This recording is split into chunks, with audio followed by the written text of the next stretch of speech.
किसान साथियों, और हम आपको दिखाते हैं। आप ये देखें, ये इसमें ये फ्रूट लगा हुआ है, ये देखें।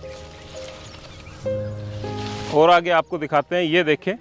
हाँ, ये नहीं है कि एक ही पौधे में, ये सभी पौधों में इस तरह का है। ये इसलिए बांध रखा है क्योंकि बांधते ये नीचे टिकता है।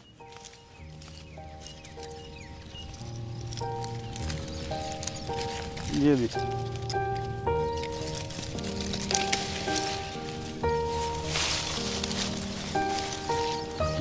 ये जैसे जैसे अभी खोल दिया हमने, अब ये इस